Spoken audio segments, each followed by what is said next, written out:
अरविंद कुमार दोनहा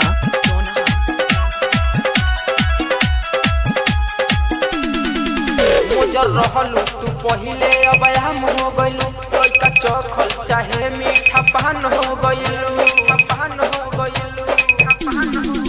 मोजर रहलू तू पहिले हम हो गइलू लइका चखल चाहे मीठा पान हो गइलू जालीदार कुरती जान मार लागता लाजोरे लहंगा तोर जान मारता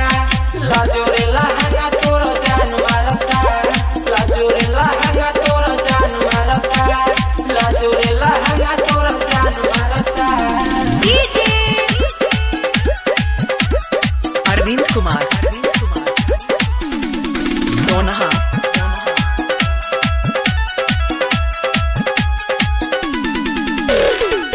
नीचे बाटे चाकर एक तो ऊपर बाटे चकहरी नागिन जैसन चलत बहारू रास्ता छेकी सगरी नीचे बाटे चाकर एक तो ऊपर बाटे चकहरी नागिन जैसन चलत बहारू रास्ता छेकी सगरी कमे उमर तोहरो फान महारता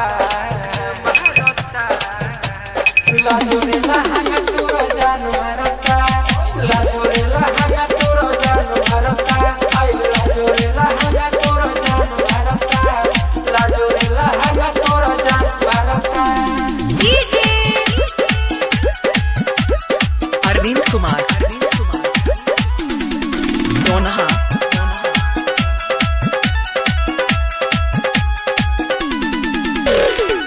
बीच के बनावट लौके कैसन बाटे का पहाड़ा श्याम देहाती मनीष देखी क दिखातारा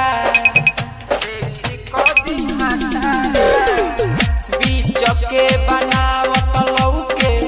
कैसन बाटे का पहाड़ा श्याम देहाती मनीष देखी क दिखातारा चंदू सयलेस देवा डेरा डहरता लाजोरे